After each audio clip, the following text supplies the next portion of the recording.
Hi friends, welcome back to our channel Geethansh world. So schools start అయిపోయాయి, exams కూడా అవుతూ ఉంటాయి. మనకి ఫస్ట్ పేరెంట్ టీచర్ మీటింగ్ అనేది స్టార్ట్ అవుతుంది. సో నెక్స్ట్ వీకో లేకపోతే ఈ మంత్ ఎండింగ్లో పేరెంట్ టీచర్ మీటింగ్ అయితే కండక్ట్ అయితే చేస్తారన్నమాట. అప్పుడు మనం పేరెంట్ టీచర్ మీటింగ్ వెళ్ళినప్పుడు ఎలాంటి క్వశ్చన్స్ అడగాలి టీచర్స్ని, సో ఆ క్వశ్చన్స్ ఏంటివి అనేది ఈ వీడియోలో మనం చూసుకుంటాం అనమాట. Most important questions. సో మీరు గుర్తుపెట్టుకొని అడగడానికి అయితే ట్రై చేయండి. కంపల్సరీగా అడగాల్సిన క్వశ్చన్స్, ఓకేనా. ఫస్ట్ క్వశ్చన్ ఏంటో చూసుకుందాం. ఇందులో is my child adjusting well in class room, ఓకేనా. అంటే మా పిల్లవాడు కానీ పాప కానీ స్కూల్లో అడ్జస్ట్ అవుతున్నారా లేదా, ఎలా బిహేవ్ చేస్తున్నారు, ఎలా ఉంటున్నారు, సో ఇది అడగాలన్నమాట. ఫస్ట్ అడగాల్సిన క్వశ్చన్. నెక్స్ట్ ఇంకేం అడగాలి? How my child interaction with teacher. So కొంతమంది పిల్లలు ఏంటంటే మాట్లాడడానికి మొహమాట పడుతూ ఉంటారు, టీచర్స్తో కానీ వాళ్ళ ఫ్రెండ్స్తో కానీ మాట్లాడడానికి కొంచెం ఇబ్బంది పడుతూ ఉంటారు. సో ఇంటరాక్షన్ ఎలా ఉంది టీచర్స్తో కానీ తన కో స్టూడెంట్స్తో కానీ ఎలా ఉంది, సో ఇది కూడా అడగాల్సిన క్వశ్చనే అనమాట. దాని తర్వాత ఇంకో క్వశ్చన్ ఏంటో చూద్దాం. Which subjects he or she is interested in. Okay, కొంతమందికి కొన్ని సబ్జెక్ట్స్ అనేటివి ఇంట్రెస్టింగ్గా ఉంటాయి. సో ఆల్మోస్ట్ మీ పిల్లలకి మీరే సబ్జెక్ట్స్ అంటే ట్యూషన్ చెప్తున్నట్టయితే మీకు తెలిసే ఉంటుంది ఆల్రెడీ. వాళ్ళకి మ్యాథ్స్ ఇష్టమా, ఈవీఎస్ ఇష్టమా, లేకపోతే ఇంగ్లీష్ ఇష్టమా, లేకపోతే లాంగ్వేజెస్ ఇష్టమా, లేకపోతే అదర్ లాంగ్వేజెస్ ఇష్టమా, లేదంటే స్పోర్ట్స్ ఇష్టమా, అది మీకు తెలిసే ఉంటుంది.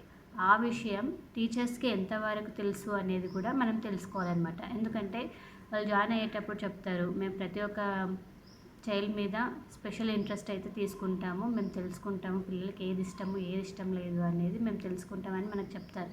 సో వాళ్ళు ఎంతవరకు అబ్జర్వ్ చేస్తున్నారు అనేది ఈ క్వశ్చన్స్, మనం అడిగే క్వశ్చన్స్ ద్వారా తెలుస్తుందన్నమాట, వాళ్ళు నిజంగానే ఫాలోఅప్ చేస్తున్నారా లేదా అనేది. సో మీరు వెళ్ళినప్పుడు కన్ఫామ్గా ఈ క్వశ్చన్ అయితే అడగండి. ఏ సబ్జెక్ట్ అంటే మా పాపకి లేదా మా బాబుకి ఇష్టము అనే క్వశ్చన్ అయితే కంపల్సరీ అడగండి.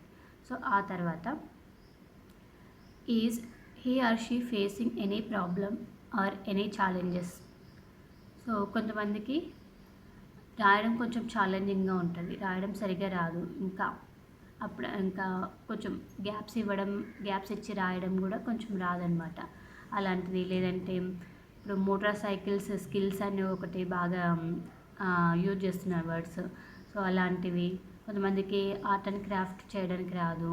సో అలాంటి ఛాలెంజెస్ ఏమైనా ఫేస్ చేస్తున్నారా, దాని ద్వారా మనం ఏమైనా ఇంప్రూవ్ చేసుకోవచ్చా అనేది కూడా, దాని మీద కూడా మనం ఫోకస్ అనేది చేయాలి. ఆ తర్వాత is my child enjoying in learnings. అంటే ఏమైనా కొత్తవి నేర్చుకోవడానికి తను ఇంట్రెస్ట్ చూపిస్తున్నాడా, తను ఎంజాయ్ చేస్తున్నాడా నేర్చుకునే విషయాలు ఏవైనా సరే. సో ఇలాంటివన్నీ అడగాలన్నమాట. కొత్త అంటే ఏముంటాయి, కొంతమందికి మ్యూజిక్ ఇష్టం ఉంటుంది, కొంతమందికి ఇష్టం ఉండదు. ఇంకా కొత్త లాంగ్వేజ్ ఏమైనా కొంతమంది తొందరగా అడాప్ట్ చేసుకొని నేర్చేసుకుంటారు. సో అలాంటివి మన పాప కానీ లేదంటే బాబు కానీ నేర్చుకోవడానికి ఇబ్బంది పడుతున్నాడా, ఛాలెంజెస్ ఏమైనా ఫేస్ చేస్తున్నాడా, ఇలాంటివి అడగాలి. Next, house my child in participation in class room discussion. So వాళ్ళకి చిన్న ఏజ్ పిల్లల నుంచి వాళ్ళకి క్లాస్ రూమ్ డిస్కషన్, అట్లనే డిబేట్స్, అట్లనే ఒకరికి చిన్న టాపిక్ ఇచ్చి మాట్లాడడం అనడం కూడా ఇప్పుడు ఈ జనరేషన్ పిల్లలకైతే అలవాటు చేస్తున్నారు. సో అలాంటి వాటిల్లో పాప కానీ లేకపోతే బాబు కానీ ఏమైనా ప్రాబ్లమ్స్ ఏమైనా ఫేస్ చేస్తున్నాడా అని కూడా మనము అడగాలన్నమాట. సో అందరూ పిల్లలు ఒకేలాగా ఉండరు, కొంతమంది కొన్నిట్లో చాలా బాగా పార్టిసిపేషన్ చేస్తారు, కొంతమంది కొన్నిట్లో చేయరనమాట. So every child unique. So మనం కూడా ప్యానిక్ అవ్వకుండా, సో వాళ్ళు చేస్తున్నారే వీళ్ళు చేయట్లేదే, నువ్వెందుకు చేయట్లేదు అని కంపారిజన్ అయితే చేయొద్దు. ఎందుకంటే ఎవ్రీ చైల్డ్ యూనిక్, ఎవరికి ఉండే టాలెంట్ అయితే వాళ్ళకు ఉంటుందన్నమాట. సో ఇలాంటిది ఒక క్వశ్చన్. అంటే పార్టిసిపేషన్, క్లాస్ రూమ్లో ఎలా పార్టిసిపేషన్ చేస్తున్నాడు, యాక్టివ్గా ఉంటున్నాడా లేకపోతే డల్గా ఉంటున్నాడా, ఎలా ఉంటున్నాడు అనేది కూడా తెలుసుకోవడానికి ప్రయత్నం చేయాలి. Next, are there any noticeable changes in my child behaviour. So behaviour వైజ్గా ఎలా ఉంటున్నాడు, లేకపోతే ఎలా ఉంటుంది పాప, నార్మల్గా ఉంటుందా, హార్ష్ ఉంటుందా పక్కన పిల్లలతోటి కానీ, ఇట్లా రూడ్గా బిహేవియర్ చేస్తుందా, లాక్కోవడం అలాంటివి ఏమైనా చేస్తుందా, ఎలా ఉంటుంది, కామ్గా ఉంటుందా. సో ఇది స్మైల్ ఇంటరాక్షన్ అనమాట. దానివల్ల కొంచెం టీచర్కి పేరెంట్స్కి ఒక కొంచెం మంచి ఫ్రెండ్లీ రిలేషన్షిప్ అయితే ఏర్పడుతుంది. మోస్ట్లీ చాలా స్కూల్స్ అయితే టీచర్స్ ఇన్ఫర్మేషన్ బయటకి ఇవ్వడానికి ఇంట్రెస్ట్ చూపించారు అనమాట. మనం ఖచ్చితంగా పేరెంట్ టీచర్ మీటింగ్కి వెళ్ళినప్పుడే ఇలాంటి క్వశ్చన్స్ అన్నీ అడుగుతాము. మనకు వాళ్ళ గురించి తెలియని విషయాలన్నీ మనకు అప్పుడే తెలుస్తాయి అన్నమాట. సో డోంట్ మిస్ చేయొద్దు, కంపల్సరీ వెళ్ళండి, ఈ క్వశ్చన్స్ అడగండి. దీంతో పాటు ఇంకా ఏమైనా క్వశ్చన్స్ అడగాలని ఉంటే కూడా అడగండి. ఆ తర్వాత, is my child appearing upset or stressed. So కొంతమంది పిల్లలు చాలా స్ట్రెస్ ఫీల్ అవుతూ ఉంటారు, ఏమైనా క్వశ్చన్స్ అడగడానికి కానీ భయపడుతూ ఉంటారు. ఏదైనా గేమ్ ఆడడానికి కూడా ఇంట్రెస్ట్ చూపించడు, వాళ్ళు కొంచెం స్ట్రెస్ ఫీల్ అవుతూ ఉంటారు. సో అలాంటివి ఏమైనా ఫేస్ చేస్తున్నాడా, లేకపోతే చేస్తుందా పాప, ఇలాంటివైతే క్వశ్చన్స్ అయితే కంపల్సరీ అడగడానికి ట్రై చేయండి. ఇవన్నీ కొన్ని క్వశ్చన్స్ అనమాట. వీటితో పాటు మీరు ఇంకా కొన్ని క్వశ్చన్స్ ఏవైతే అడగాలనుకుంటున్నారో అవన్నీ అడగండి. సో వీటి క్వశ్చన్స్ కూడా నేను డిస్క్రిప్షన్లో ఇస్తాను.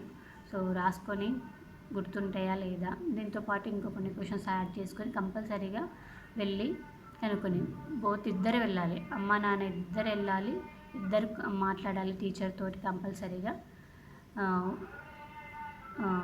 వాళ్ళు ఏం చెప్తారో వినాలి అండ్ కొంచెం కోఆపరేటివ్గా ఉండాలన్నమాట టీచర్స్కి మనకి. సో 80% వాళ్ళ ఎఫర్ట్స్ ఉంటే 20% మన ఎఫర్ట్స్ కూడా ఉండాలి స్టడీస్ విషయంలో. సో ఈ క్వశ్చన్స్ అన్నీ డీటెయిల్స్ అన్నీ డిస్క్రిప్షన్లో ఇస్తాను. సో వీడియోని అయితే లైక్ చేయండి, షేర్ చేయండి, సబ్స్క్రైబ్ చేయండి, పక్కనే ఉన్న బెల్ ఐకాన్ని యాక్టివేట్ చేసుకోండి. దీని ద్వారా నోటిఫికేషన్స్ అన్నీ మీకు అందుతాయి. Thank you for watching.